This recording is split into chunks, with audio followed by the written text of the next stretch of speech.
At Arizona State University, we've made online education better, smarter, and more personalized so you can go further in your aspiring field. I decided to pursue medicine once I realized that ASU did have the online program for biological sciences. You're still required to learn the same curriculum. You're still being tested on the same content that anyone would be tested on in person. The comprehensiveness of the program prepared me so well for medical school. Explore over 300 programs at asuonline.asu.edu. Hello and welcome to jasonnewland.com. My name is Jason Newland. Please only listen when you can safely close your eyes. This is Let Me Bore Your Pain Away. And I'm here with little Vinny Andre Newland. He's cuddled up by my side. For some reason he hasn't touched his dinner or his breakfast yet. I'm not sure. I'm not sure if he realises it's there because he's been in bed. So he was in bed all night. Then he got up and I took him out for WALK. Then I came back and he went back to bed again. And now he's got up again. It's about 10:30 in the morning. Friday, the 13th of June 2025. So, as it's Friday the 13th, it'd be, I think, quite a good thing to talk about superstitions. I mean, I call it stupidstitions, but superstitions. And ultimately, mindset, I guess, isn't it, is what we expect. So, I'm incredibly pleased with myself for coming up with stupidstitions. Although I might not have come up with it, I might have heard it someplace. That's the problem with being so highly educated. I might have read it in one of my millions of novels that I've looked at. Can you imagine if I'd read every book I bought? I'd have a vocabulary. I can't even spell the word vocabulary. I mean, I know roughly how it's spelt, but I don't know how many L's or how many R's. Vocabulary. I think it's 2 L's. Might be 1 L. Might be 2 R's. I don't know how many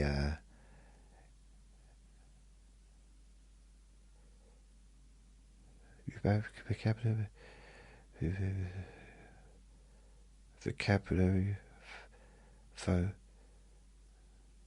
Yeah, I don't know how many F's there are. But, oh well. Vinny, you know what? Vinny's been... There's this fly, but it's not like the other flies. It's literally... It's settling. So he's been following a fly, trying to catch a fly for... It's not been in a room for years. I mean, it's probably different flies.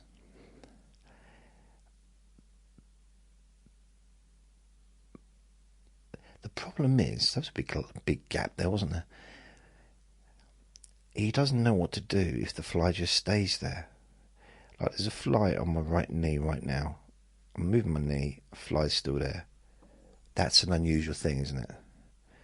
I think the fly's injured. Or it just doesn't care. Vinny's inches away and he won't do anything because the fly because he's moved towards a fly and a fly stays there. He doesn't know what to do with that. Do you? Look, there's a fly, Vinny. Look. No. He's got no interest. If the thing won't fly away, he won't chase it. Isn't that strange? It's almost like he's sulking now. Not the fly, the Vinny. He won't even look at me. He's looking away. Vinny? Vinny? Nope. He's just facing the other way, just completely blanking me. He's still cuddling me, but he's just, nope. Doesn't, it's not acknowledging me at all. Yeah, that fly is still on my right knee. Still now, even after all that. I don't normally let flies just get cosy on me. But I'm kind of fascinated with what's going on. Because I think this...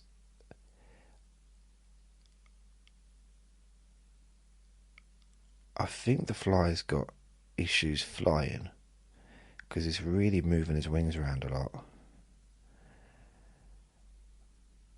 But it definitely can fly. So I don't know what's going on. Maybe it's a baby. I think it might be a baby fly. Because it is small. It's not a big fly. It's a really, really small fly. But not a small fly, but a small, big fly. If that makes sense. Because, you know, you've got some flies that are small, some flies that are big. But big flies aren't born big, are they? They become big. And small flies are not probably born as big as they were then. They have to grow, don't they? So they were even smaller. But this fly is just a lot of movement. A lot of movement for a fly. I want to say it's on my knees, not on my actual flesh. My flesh, wow.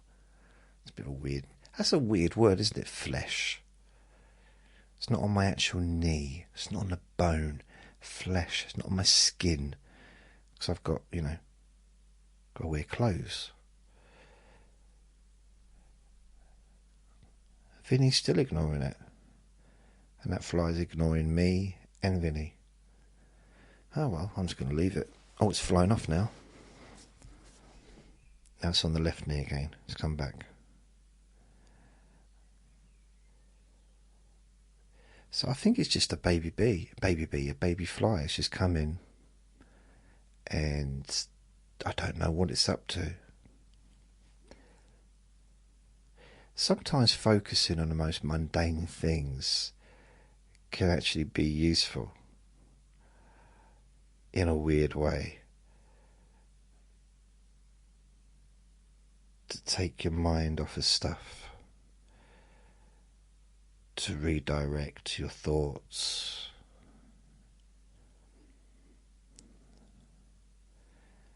So I think this is going to be one of those let me bore your pain away recordings where I perhaps don't really stick to a subject, but the bottom line, or the tester is it useful? Do you feel different at the end of the recording to how you felt before the recording? You know, in a positive way. Do you feel more relaxed? Maybe you already feel more relaxed. Maybe your mind just starts to slow down, and that focus that perhaps you had before, maybe focusing on one part of your body that you didn't want to focus on. But it's like one of those things, the more you try not to focus on something, the more you seem to focus.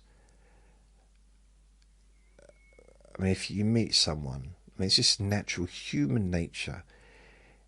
If someone says to you, oh, I was going to introduce you to my dad, or I'm going to introduce you to my girlfriend or whatever. But I just need to warn you, please don't stare. And say, why? They say, oh, because they've got a swastika on their forehead, a tattoo. So please don't stare. You can't help it, you're going to stare. It amazes me how, I see people with like really. God, I remember I saw someone like really bright green hair, really bright green hair, and pink glasses. What else were they wearing? I think they were wearing like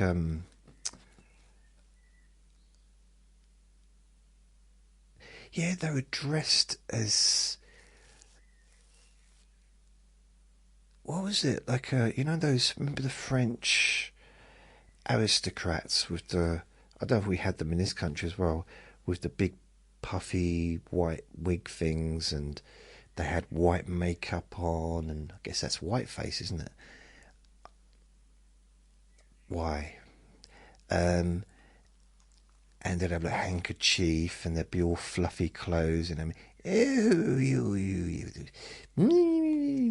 be talking like that. And very high aristocratic people. And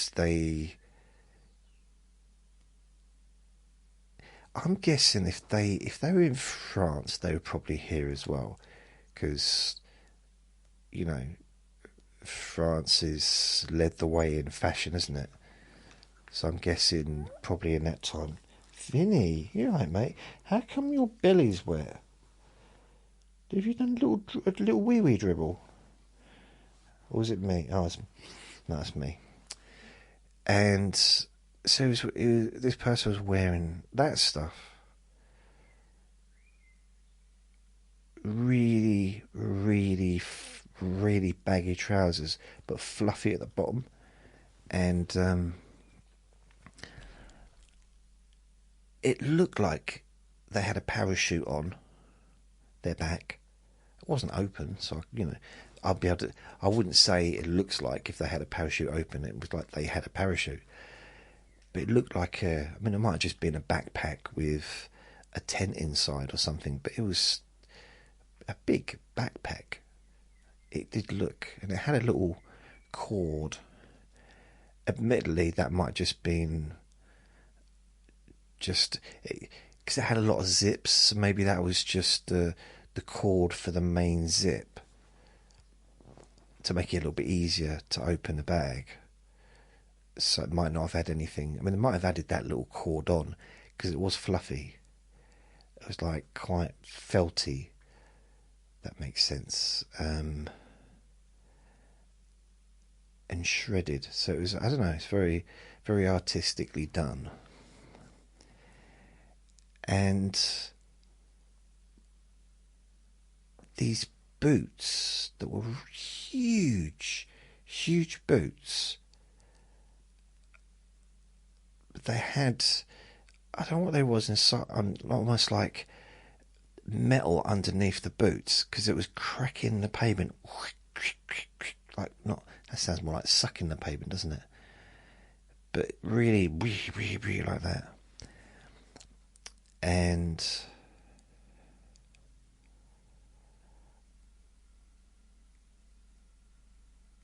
I remember I looked at them and said, "What are you looking at?" It's like, you.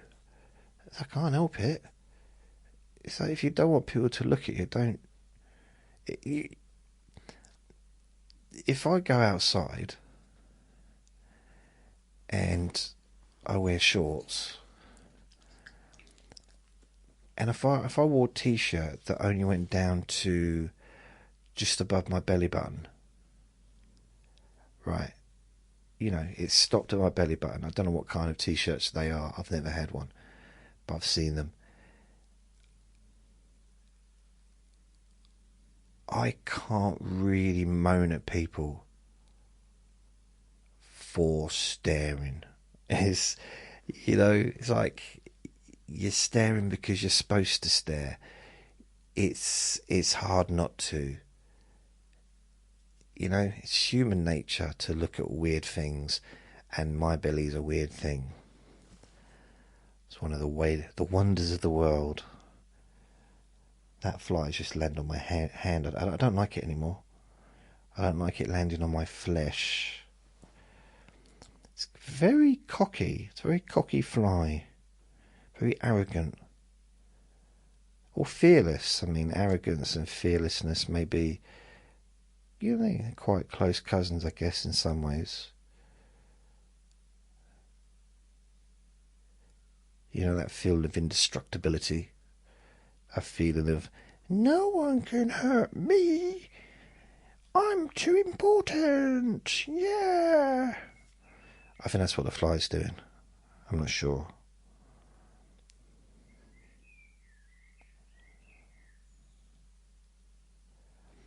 I'll tell you another thing that calms me down.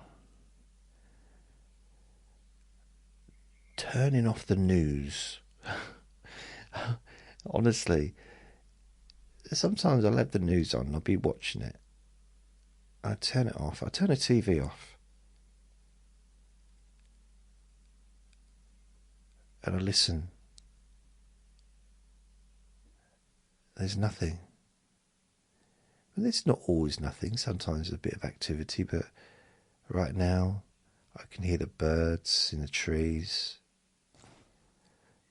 Vinny's jittery, but he's lying comfortably, he's calm, but he's occasionally he senses, he has like a spider sense or Jack Russell sense of how a fly, the fly's teasing him. The weird thing is, I don't know where it is, I can't hear it, it's not big enough to hear the fly, because big flies you can hear them kind of it's like, this is it's not big enough. It's like it's almost auditorily invisible.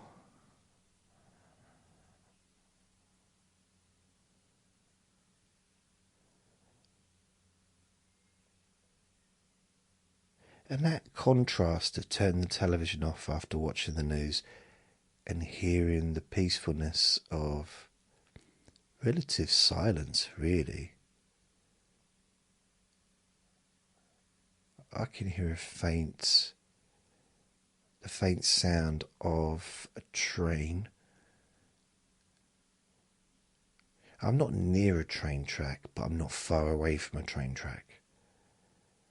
If that makes sense. I mean, I could get to the train track 10 minutes. I could walk to the train track. 5, maybe 15 minutes. I'm just thinking it's quite a clear area because it's fields, so the musical sound of the trains whizzing by do kind of echo through the fields a bit, but it's quite faint. I don't know why, but they tend to bid their horns at night, the trains. Why would they do it at night? Never really understood that. Lots of things I didn't understand.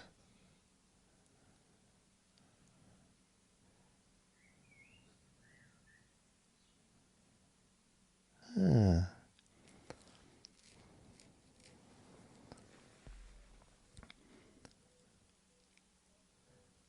was watching Deal or No Deal, the very last 5 minutes of the programme on TV yesterday,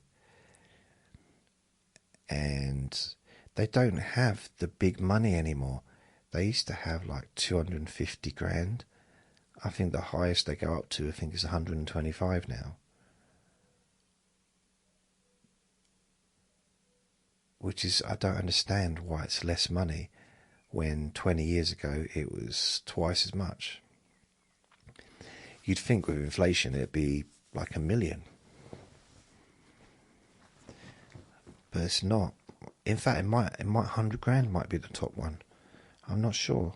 But it's definitely not 250 grand anymore. I mean, that was part of the reason of watching it. It's just, most of them don't win anything, or they don't win much.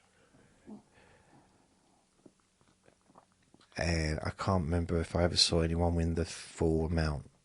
I might have done, because I used to watch it every day 20 years ago. I used to watch it with my nan on a Friday. I used to love watching it with her. Guaranteed get a phone call, you know, and it would just be coming up to the very last bit, you know, the last 10 minutes of the show, and my dad would phone, and my nan's like, "Oh, your dad says your dad's on the phone. He wants to talk." I said, "No, I'll call you back after this finishes." And she'd get annoyed with me. And she said, "You can't put television first for your family." I said, "Okay, I understand that, but what's the point in spending 50 minutes watching a program, or 55 minutes watching something where the whole thing is building towards the last little bit, and then we don't watch the last little bit? What's the point in that? There's no point. There's no point in the watching of it if you're not going to get to see the end." And she said, "You do what I say in my house. Now get on that phone and speak to your daddy." And I said, "No. I'm 42 years old now. You can't tell me what to do." And she said, "I'm going to go. Wait, whoa." And I said, "What's that?" She said, "Oh, wow. I'm so furious." And I said, "Doesn't matter. Don't care." And I stuck my tongue out at her. I did. And I ran out of the house. And I thought, you know what? I want to go back. I went back. I tapped on the window, the living room window. She looked at me, and I looked through the glass, and I went like this. Did a raspberry. None of that happened. Why am I saying this stuff? The bit that did happen, though, is there'd be phone calls. And I never realised why. Why would he always phone me just at that time? Because he lived in the same town as her, and I was visiting from a different town. Well, I found out one day when I was in the toilet. I went in the toilet during a break, and I heard her on the phone to my dad. "Son, grandson's here." She didn't talk like that, but she was very posh. "Hello, son. Just let you know that your son, my grandson, is here.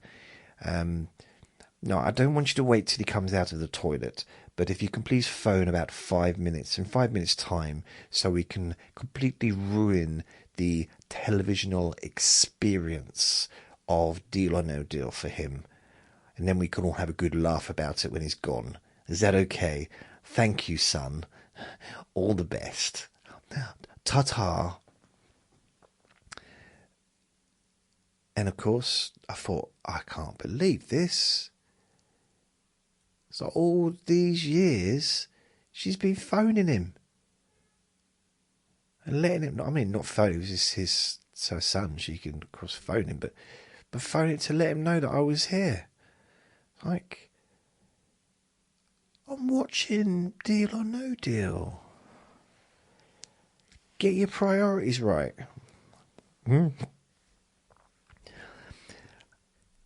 Now, I realise some people might not agree with my interpretation of what's important.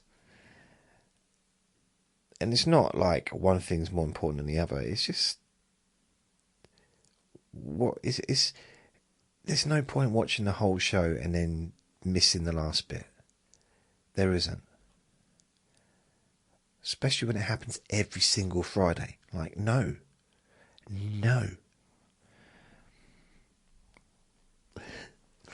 That was 20 years. 21 years ago. 21 years ago today. It's 21 years ago today. Ooh, ooh, ooh. That's it. 21 seconds ago. Just 21 seconds ago. 21 seconds ago. That was an amazing song. What was that? Early 2000s. And one by one, like every single one of them left the group to go to prison. It was weird. And there was about 40 of them in the group, which meant no one was making any money.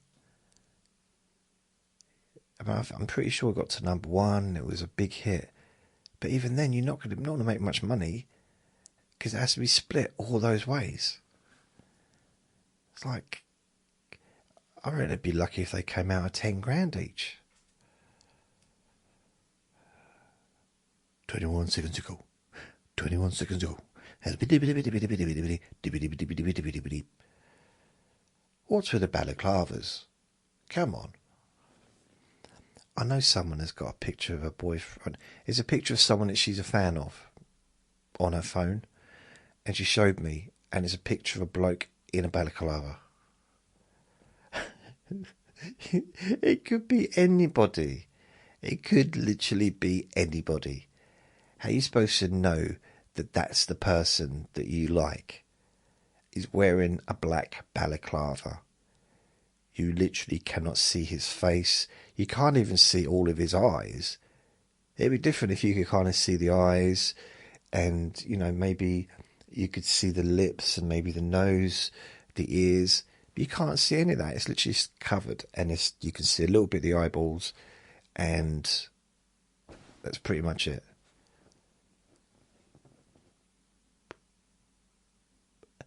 For some reason, Vinny, Mr. Jolty,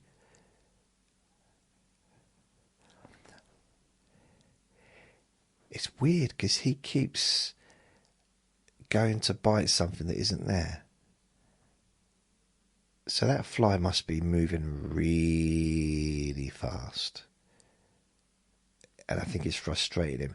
I think, if anything, he's a little bit embarrassed because it's happening to him and he's seen me looking and he's a little bit embarrassed to have that happen. I'll put my glasses on because my eyes are feeling a bit strained. Oh, that's better. There's no difference. Mind you, I suppose if I open my eyes, maybe, yeah, it'd be a bit better, yeah. I do need to get my eyes tested. So you might be thinking, what's balaclavas and very colourful clothing and flies on my knees and watching Deal or No Deal, turning the news off and listening to the birds singing in the trees and how far away the train track is, and what's that got to do with anything? Which is a valid question. It's a valid question. But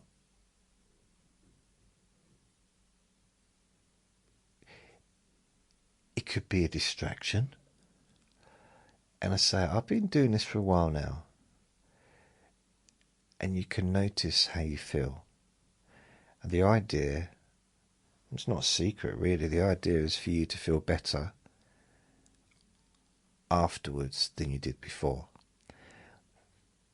And to also feel better, feel different, feel more relaxed, feel more comfort, physical comfort in your body during and afterwards than you did before you decided to listen to my squeaky voice.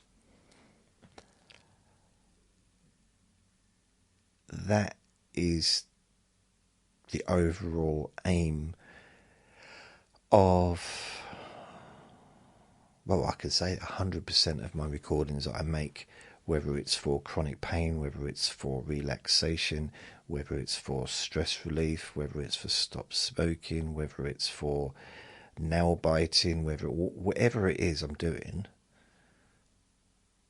the idea is, do you feel better at the end of it? At the very minimum, that's the least that I aim for. The very least. I'm not aiming for the least, but I'm saying that's the worst case scenario is you feel more relaxed. You might be annoyed. You might like, oh, I've just wasted my time listening to that weird man. But at the same time, how do you feel? Because I realised that sometimes listening to me, it won't seem like, I mean, it's going to potentially, it might feel as though I'm just very unprofessional and I'm just talking absolute rubbish. Bollards, as I like to say. And there's an argument to say that you're correct in that assumption. But then you think, well, why am I doing this? Why am I making this recording? What is my aim? What is my goal?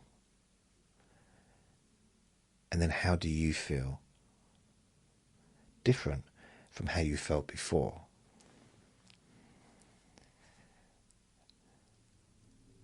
And you're the only one that can really answer that question. And you know that I'm being very serious and very solemn and very, taking myself seriously right now, because I said answer instead of answer, which is what I normally say. I'm going to say answer now. So you can answer that question. You're the only one that knows how you feel.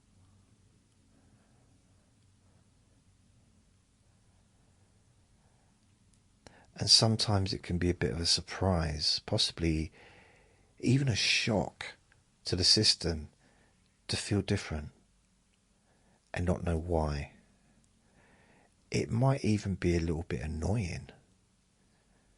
You know, it's like, I remember I've heard people say to me, I don't get it. How come I feel different now? How come I feel better?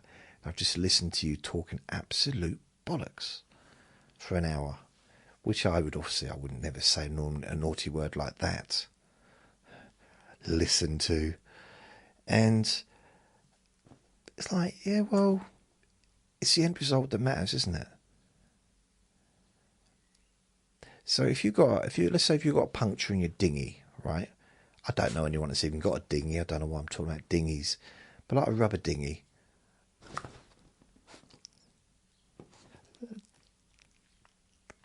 Something really weird happened just then. This is really weird. I'm sorry, it just distracted me. Vinny's like trying to catch this fly, so he's like jumping up and snapping his feet together. His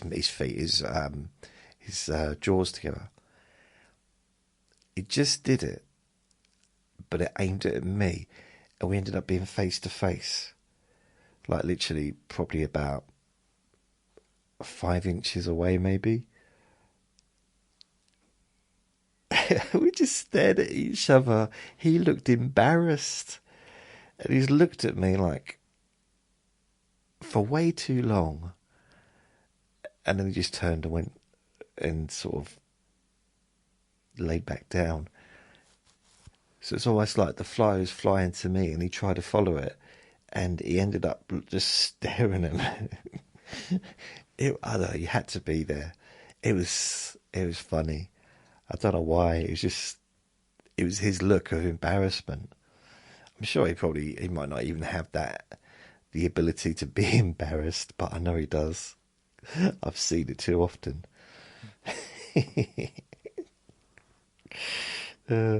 I know it's like, we're putting human emotions onto an animal, but I don't know.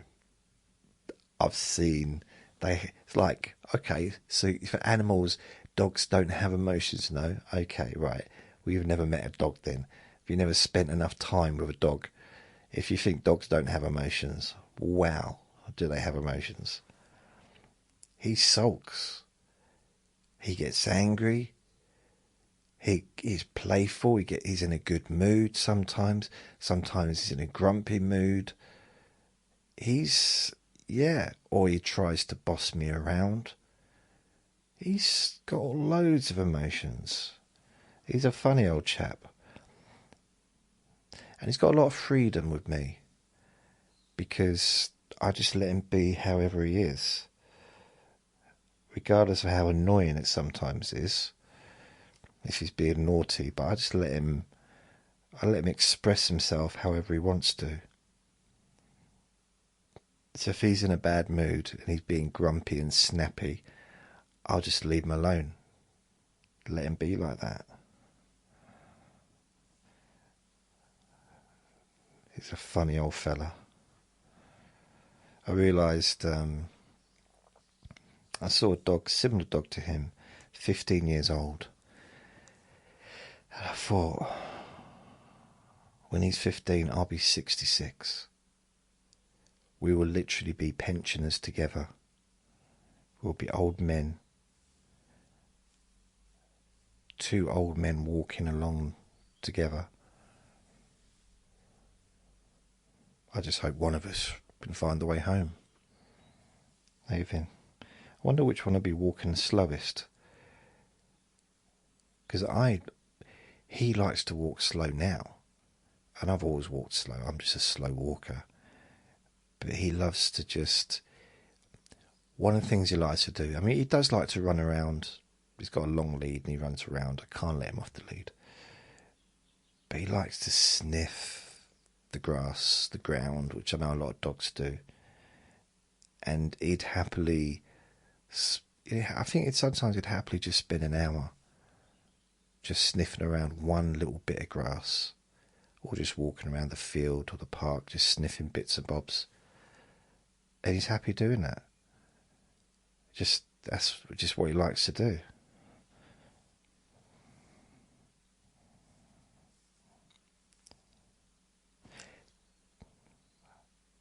You did it again. You went and snapped again, and he ended up just staring at me. I don't know why it's funny, but that bit then when he just ended up like right close to my face, just staring at me. He knows I'm talking about him now as well. The reason I know is because his ear wiggles. Whenever I know he's talking about him, his ear wiggles. If I say, Vinny, are you listening, Vinny? I know you are. Wiggle your ear if you're listening to me. Wiggle your ear if you're listening to me, Vinny. Okay, I'll be specific. Wiggle your right ear if you're listening to me. Okay, I'll try another way. He likes to do the opposite to what I tell him, or what I ask him. So, don't wiggle your right ear, Vinny. Keep your right ear completely still. Don't move your right ear. So now he knows that I want him to... See, he knows what I'm doing. Oh, his right ear is just floppy now. It's good. Don't move your right ear.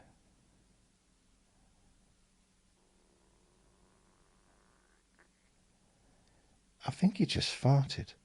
It wasn't as well a big gush of air. It was like a real kind of easy release. A very slow release. Like,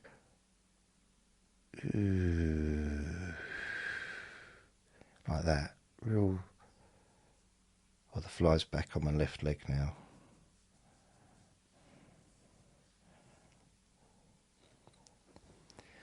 Now, if you find these recordings completely pointless, please do let me know. Because, you know, well, if you like them, please let me know. Because I know people listen to them. Every time I make them, people listen. And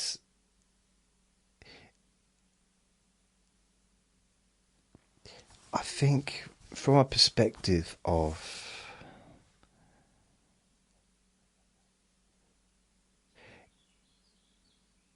I think a lot of therapists and a lot of people that make recordings, so I know this is on a podcast, but to me, every recording I do is an individual recording, and I was doing recordings before I was making podcasts. So I was making audio recordings long before I even knew what a podcast was. And only a short time after podcasts started and before podcasts became popular. Yes, I'm the reason they became popular. No. But, you know, I was doing podcasts 2006. I was doing recordings 2006. And I think I started adding them to a podcast maybe end of 2006 to 2007. But I was making recordings.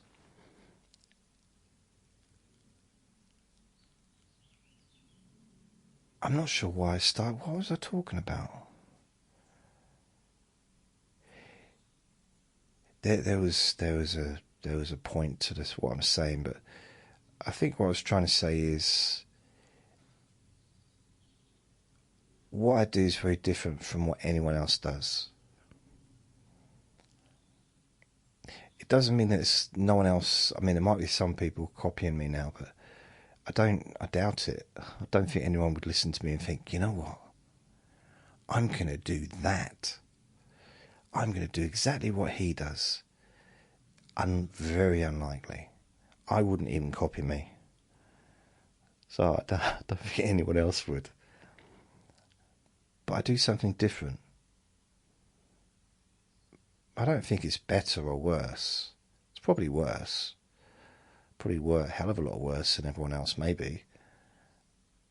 But for some people, it would be a lot better. For some people, listening to my voice, no matter what I talk about, helps you to release tension and stress from your body, almost instantly causes your mind to start to slow down and your body to relax.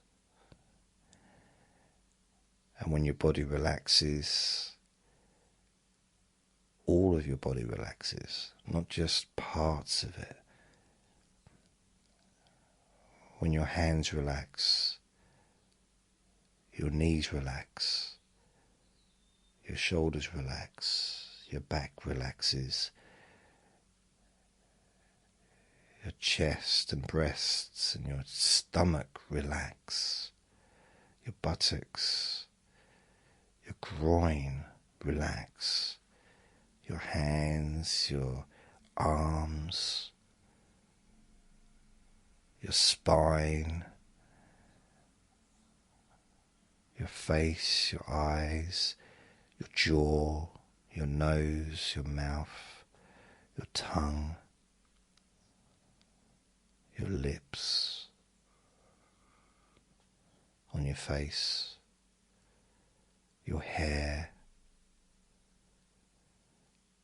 your knees, your calves, your shins, your thighs, the tops of your thighs, the sides of your thighs, the backs of your thighs, your inner thighs. The same with your arms. You've got the backs of your arms, upper arms, you've got the front of your upper arms, the biceps, you've got the sides, and you've got the bottom or the back of them, your armpits. I don't know why it's called armpits. It just seems to be, I know it's like the end of the arm, but pits, that's never used as a good word, isn't it? Someone says, oh, how is the wedding cake? Or is the pits? No, they would take that as an insult. it was just the pits. But what's wrong with armpits? It's just another part of the body. I mean, why is it a negative word? I don't understand it.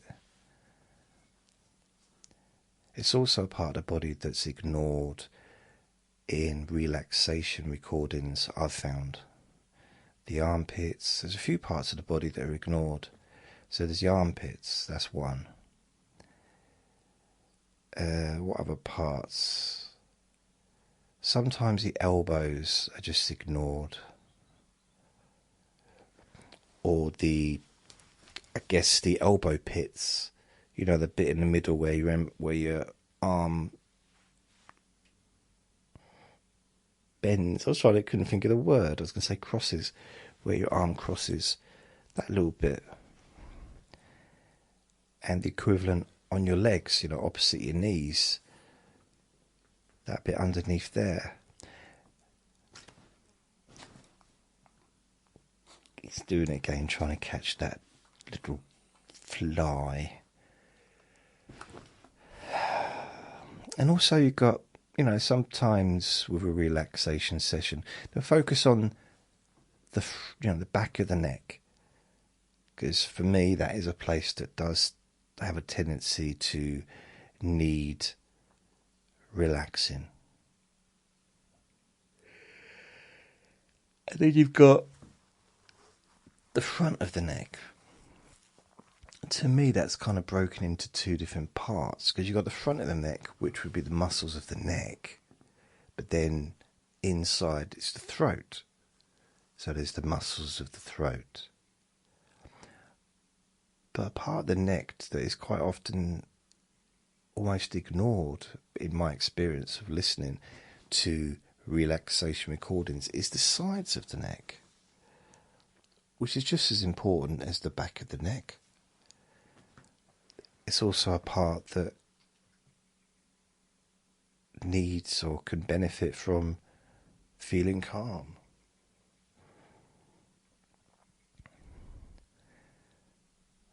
Then there's the scalp. So you've got, you know, from the top of your forehead upwards. I mean, technically your forehead is part of your scalp, isn't it? It is, isn't it? So the forehead, I mean, it used to be like, oh, your scalp is kind of the hairline, but my scalp has grown, or shrunk actually. You could say it's shrunk because there's less hairline, so my scalp has actually shrunk, but it hasn't. So the scalp is the forehead, and it's pretty much the whole of the head, isn't it? You know, the idea is just on top, just that bit on top where I used to have hair, just that bit, that's the scalp. The whole thing's the scalp. The sides, the back, the sides, behind the ears, that's all part of the scalp. Anywhere that feels, you can feel it, it's there. It's all the way down to your neck. It's all the way down to your eyebrows, your forehead.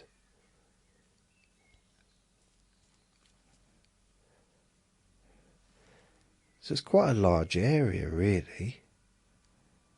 And of course it's there to protect us. It's nature's own head guard, really, isn't it, I suppose?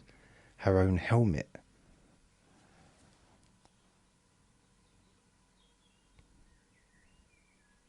It's really weird. The word helmet was hilarious when I was about 12. It was the funniest word in the world. Helmet. I used to use it as a term, like, stop being such a helmet. For years. It's not as funny now. I don't know. I haven't been called a helmet for quite a while.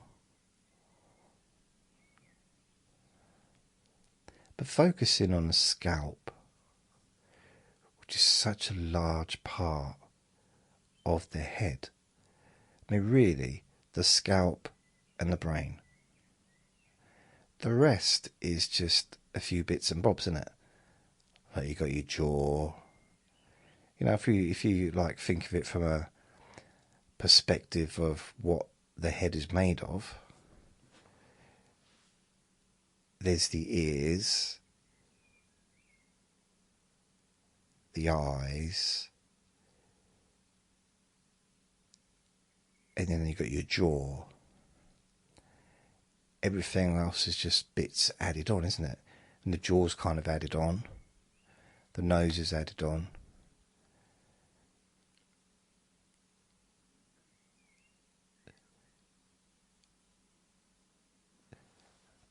Yeah, so it's kind of...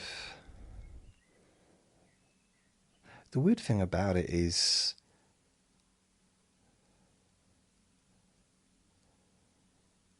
that whole area protects a part of your body, the brain, which has no pain. Which I think causes confusion when it comes to things like headaches. Because we feel that there's a pain inside our head, but there isn't. It can't be physically impossible to have a pain in the head, in the brain rather. You know, let's say in the middle, there's no pain sensors there.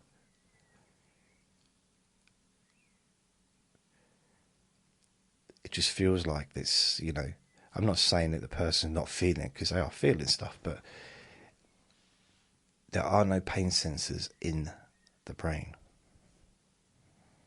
Like, literally, scientifically, factually. Not just saying it for the sake of it. Well, there must be. No, there really isn't. There's no pain sensors in the brain. Yet the brain produces pain, ironically, and pleasure, and comfort, and all the other feelings we have comes from the brain.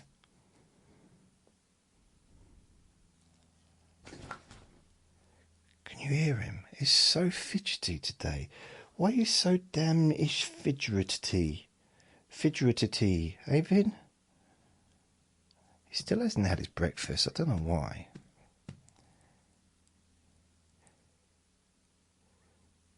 So in a way, really, if you think about it, phantom limb pain is almost the same as having, in some ways, I'm not saying it's the same, but in some ways it's a similar thing to having a feeling that you've got a pain in the middle of your head.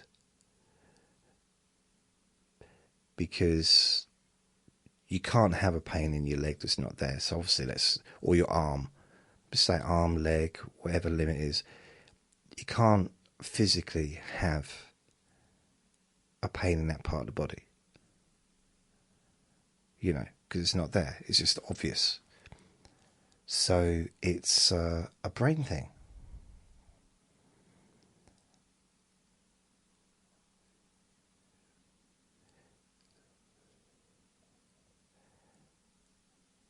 Was that an uncomfortable pause? I like to leave little pauses like that sometimes. So is he going to talk again? Has he finished? Is he just gone to make a sandwich? What's going on? So I'm thinking one of the things with phantom limb pain that I realised a long time ago, 19 years ago, is the first thing you do, you don't tell someone that they're, you know, if someone comes in and they've lost an arm, don't tell them that they haven't got an arm. They know that. No one needs to be told that. It's the most ridiculous thing in the world to tell someone that. It's like, you might think that's what I've already done just now, but it wasn't. I was just pointing facts out, but in a sense of it's impossible for that arm to hurt, but it's not impossible for them to feel that pain in the arm. It's a different thing. In the same way as we can feel lots of different things that aren't necessarily real. We can feel things that we don't know why we feel them. I mean, why the heck would something as possibly pointless and absurd, maybe, as this recording cause you to feel relaxed?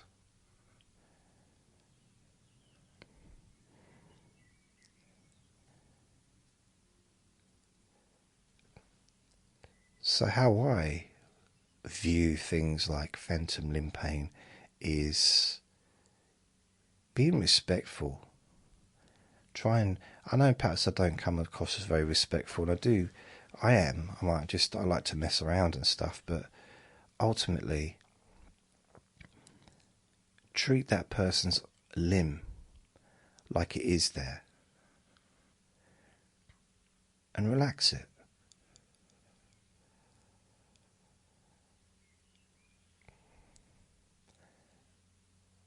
Because they already know it's not there, right? They don't need to be told that. They can see. With the brain, we can't see that there's no physical sensations in the brain, because we can't see our brain, can we? Simple as that.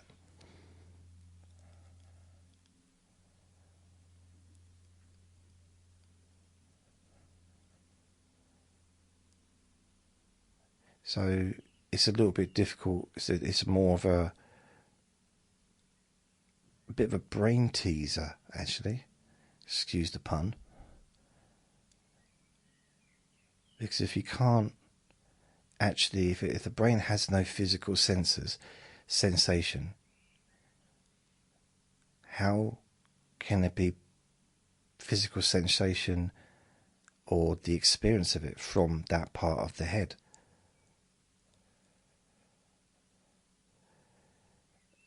And it's a weird. I find it a bit of a weird thing to even try and think about, because it doesn't logically, it doesn't make sense. But that's possibly more to do with my lack of education, maybe. But just from a very basic perspective is where I come from. Now, I know it's not very scientific or particularly academic, but my opinion is probably not enough information to do a TED talk. Thank you, everyone. Bye. I don't know if that would really go down too well. Vinny, just calmed. He annoys me sometimes when he does this, though. Because if I'm doing a relaxation session where I'm just really, now, focus on your knees and relax. Doing one of them. Having him jumping up and down all the time, it's annoying. But that's me doing a sleep recording or a relaxation recording. Now you must relax. Focus on your fingernails. Ooh. That's not what I sound like. That's me. That's my impression of myself. Wow. I'm now caricaturing myself. I'm caricaturing a caricature of myself. I'm talking about caricatures. When I was in Bulgaria, we was in this club or pub, whatever it was, in a hotel, and there was this caricature man walking around. He wasn't a caricature, he was drawing caricatures. And he did my picture. I was like, oh, okay, cool. He did all of our pictures. There was about 6 of us in a group, and we paid him the money, and then just later on we thought, let's have a look at the pictures. Because it was quite dark, so I couldn't really see them very well. They were literally the same. They were like the same picture. They were like you could hardly distinguish between each picture. He was just drawing the same picture every time. And some people might like, oh, I'll give you money for that. Good money. I just found it hilarious.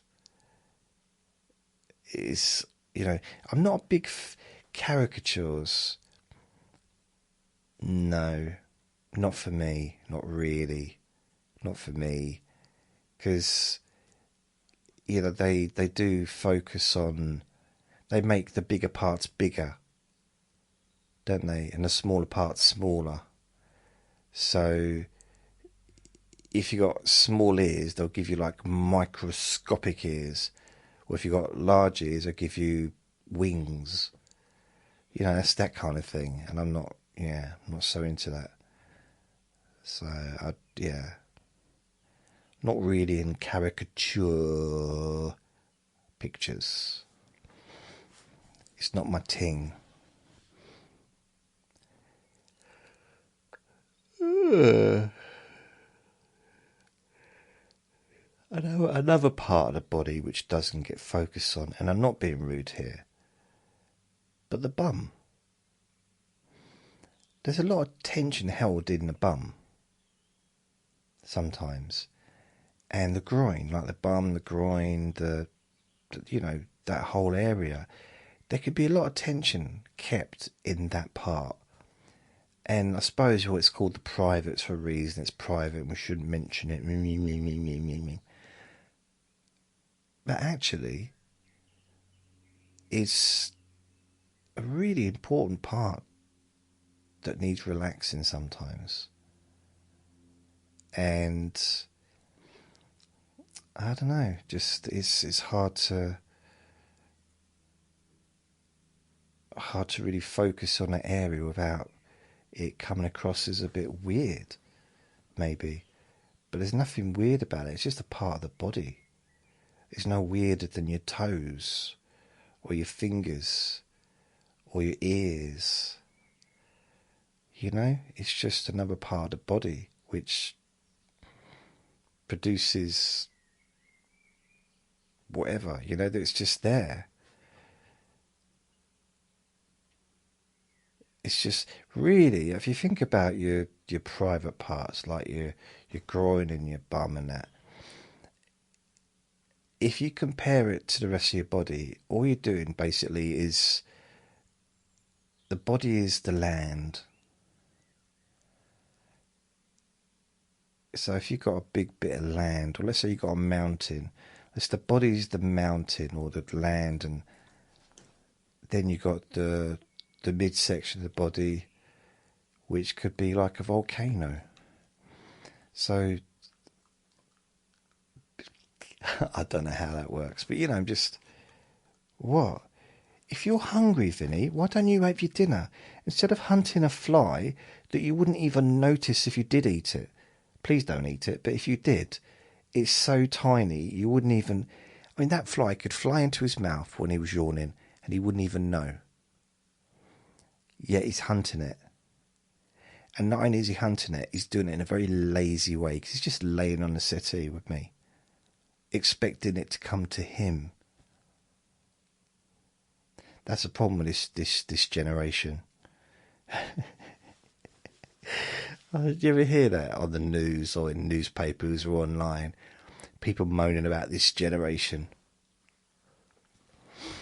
Do you know what? If Facebook had been around for the last 100 years, you could listen, you could watch videos, you could read Facebook posts from 100 years ago, 200 years ago, exactly the same. People in their 40s and 50s and 60s and 70s moaning about the young people. Oh, they don't know. They don't have the discipline that we had. they don't do this, they don't do that, they don't know. I heard the same things when I was a kid, and my parents heard the same things when they were kids, and no doubt my grandparents heard the same things when they were kids. It's the standard thing, people just moaning. You know, it's something old. Oh, do you ever hear someone say, "Oh, the music today is ridiculous, it's rubbish, ooh, it wasn't like the 70s. Hasn't been a decent song since 1979. Like, really?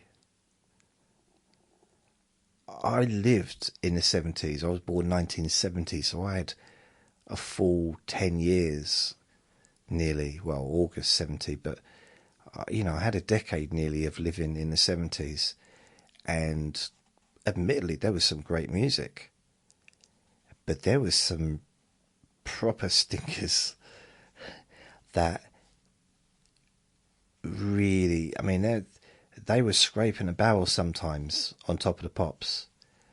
Songs that really didn't go anywhere. They were really, I think the 70s at times were struggling a little bit. They just didn't know what they was, did they? Is it disco? Is it punk? Is it rock? What is it? Is it new romance? And that's like the end of the 70s, early 80s. That's when it all kind of came together a bit. Like the last 5 years of the 70s turned into something different. Like, was it the new romantic wave or whatever? And you had all the big bands of the early 80s. I suppose my favourite is probably the early 80s, but just as from a childhood perspective. But just to say, oh, there's never been any good songs since whenever, like, shut up your face. What are you talking about? That's just buying into getting old. Just buying into old age. Like, I'm now an old fart, so I'm going to stop liking music that, from a certain time. I can't like music that's from today now. I refuse. A survey was done a few years back that very few people actually read a book once they leave school. Like, once they leave school, they don't read a book. Not any book, ever, again. Almost like the majority of people in the Western world would never read another book. And that's just, wow.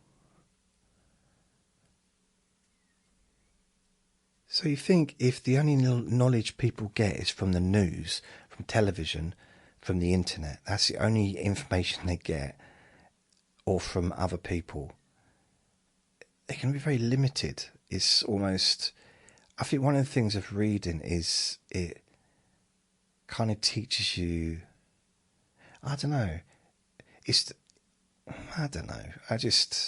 I think reading is useful, that's all. I'm just trying to think what I'm saying. Does it help you to think for yourself? I think if you get enough different opinions, enough different viewpoints, you get to the point where you've got no other option than to think for yourself.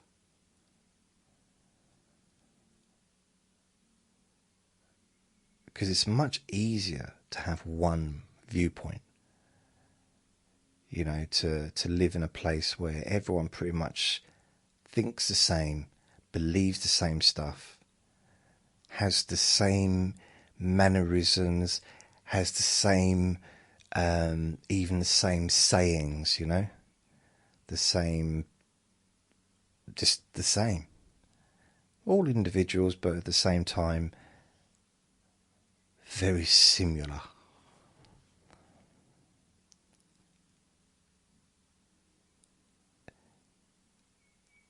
Saying things like, no smoke without fire. That's one of those idiotic things that, wow. So you're saying basically everyone's guilty till that's it. If you're accused of something, then you're guilty, yeah? no smoke without fire. Well, it depends what you class as smoke, because smoke bombs, that's not fire. And something can burn without being fire and cause smoke, can't it? I mean, I've overcooked. I've burnt food in the past. That's caused smoke. It wasn't on fire, just burnt food. If you dropped a big, massive 10-ton bag of flour on the floor, that's going to look like smoke. You know, that's basically, and it might not be smoke, but it's going to look like smoke. So yeah, the whole idea of no smoke without, no, that's just ridiculous. I used to know somebody used to say that. It's like, it was hard because I was saying, you realise that's a really dumb saying. Well, my parents used to say that. I said, well, you calling my parents dumb? I said, no. Saying dumb things doesn't mean someone's dumb. But that is a dumb saying. It's just, if you've got any kind of brain power, you'd realise if you really look at the saying, then you'd know that it's the idea of saying no smoke without fire, that everybody, I mean, yeah, we're all guilty of something, I suppose, aren't we? But if someone gets accused of, I don't know, stealing the crown jewels, then they must be guilty. It's like, no, they might have accidentally, maybe they were drunk, they walked into the palace, didn't mean to, you know, perhaps they were looking for Burger King and they just stumbled down some steps, walked through the wrong door, and there you are, the crown and all the king's jewels and stuff. So, and he thinks, oh, I'm at the Burger King, because that's the Burger King, isn't it, with the crown and that. So he's thinking, I wonder what it's like to have the Burger King's crown. And then he thought, oh, maybe, I remember they were giving stuff away, weren't they, in Burger King? I didn't realise it'd be jewels, priceless jewels. So he just puts a crown on his head, and he doesn't intend to take it home with him, but he thought he might as well just walk around town, giving it the big un, you know, seeing if people treat him a bit more respectfully. He gets arrested. Oh, automatically guilty. No. See, there's more to it. It's just like everyone trying to simplify everything.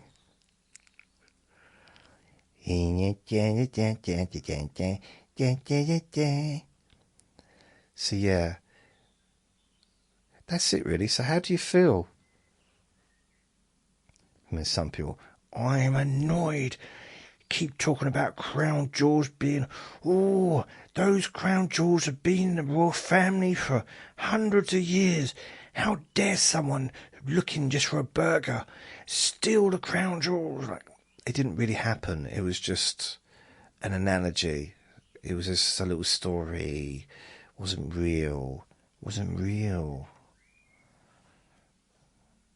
But you didn't talk about stupid stitions. Yeah, I know. I did a whole recording on stupid stitions years ago, and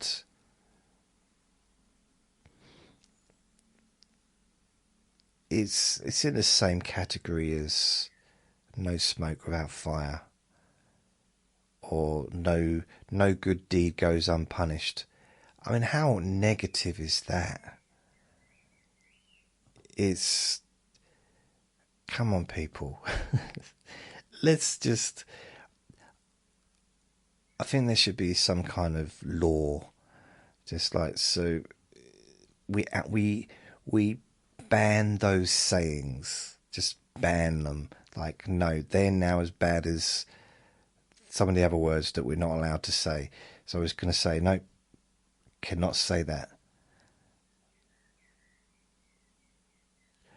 Wow, they'd have to have have to build another 1,000 prisons in the country just for people that use cliches, old sayings, things just they say it, don't even know, they don't even think about what they're saying. I'm saying it because my father said it, my mother said it, and I'm just saying it. My friends say it. I'm an individual like all my friends. And just, I do find that funny sometimes. I've met people in the past and I've like, wow, just it's blown me away with, maybe they're from a different place and everything they say is original to me. Is like, wow. And then you visit where they live and everybody's saying the same things. Everybody's got the same mannerisms. And you realise there's very little original about that person. What you perhaps liked about them is you thought maybe it was their personality, but it's almost not a pretend personality, but a going along with it personality, a mimicking. I used to do that. I used to be quite highly influenced by who I was around. So if I was around someone that said, you know what I mean, you know what I mean, you know what I mean, if they did that a lot, I'd start saying it, you know what I mean, you know what I mean, innit, innit. And there was a lot of that in London when I lived in London, innit. And then it's like, you get me, swear down. I think even swear down was something that people said as a joke and then started to say for real. And I struggle when I hear someone talking really seriously about something and they say swear down. Like, you know, like, I'm being honest, I'm being truthful, swear down. I'm like, I can't take that seriously. It's difficult. Anyway, that's what I worry though. You know, I don't want to imagine a policeman knocking on doors saying, I'm sorry there's been an accident and unfortunately this has happened. And I'm like, no, really? Yeah, swear down. Oh, no, that was worse than what you just told me. But anyway, it's time to have some breakfast.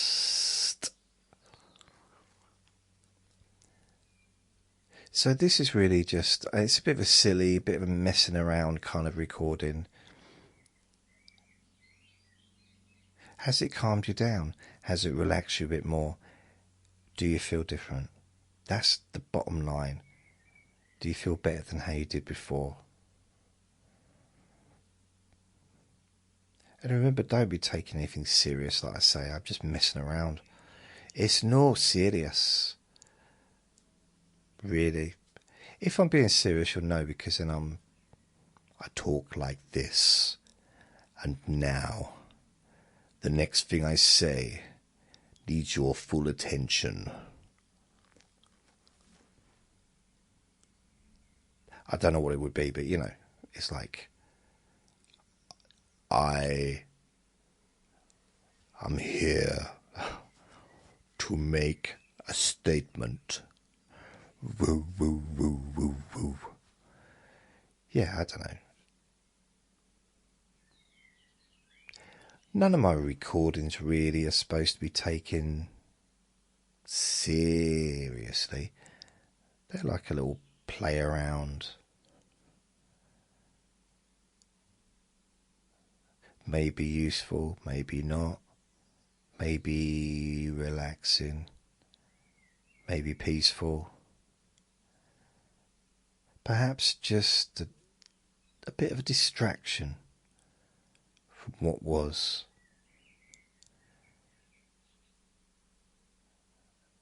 And sometimes that's useful